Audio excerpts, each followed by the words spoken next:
याचं जर उदाहरण द्यायचं झालं तर रवींद्र दादा आहे. आज आपण त्यांना आजही विसरू शकत नाही आणि त्यांचं कार्य कर्तृत्व, फुले शाहू आंबेडकरांचे विचार खऱ्या अर्थाने त्यांनी अंगीकारले आणि म्हणून त्यांना श्रद्धांजली वाहताना आपण देखील त्यांचे काही गुण, त्यांचे काही कामाच्या पद्धती, कर्तृत्व आणि आपणही या श्रद्धांजली सभेतून एक बोध घ्यावा की आपण आपला वेळात वेळ काढून समाजासाठी योगदान दिलं पाहिजे. बाबासाहेबांनी संपूर्ण आयुष्यात असताना आणि तुमच्या माझ्यासाठी वेचला म्हणून आज आपण इतके सन्मानाने आणि स्वाभिमानाने जगतो आहोत आणि हा सन्मान आणि स्वाभिमान डॉक्टर बाबासाहेब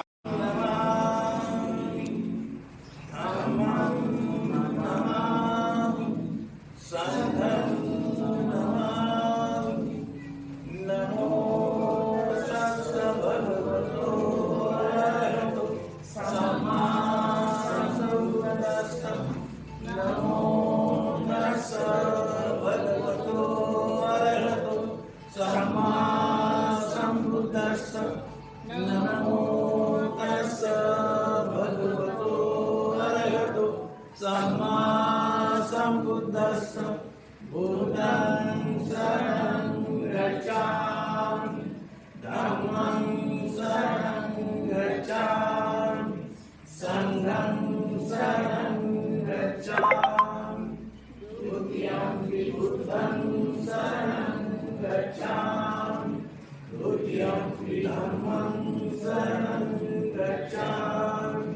तृतीयं संघं शरणं गच्छामि तृतीयं बुद्धं शरणं गच्छामि तृतीयं धम्मं शरणं गच्छामि तृतीयं संघं शरणं गच्छामि. माता वीरमणि सीता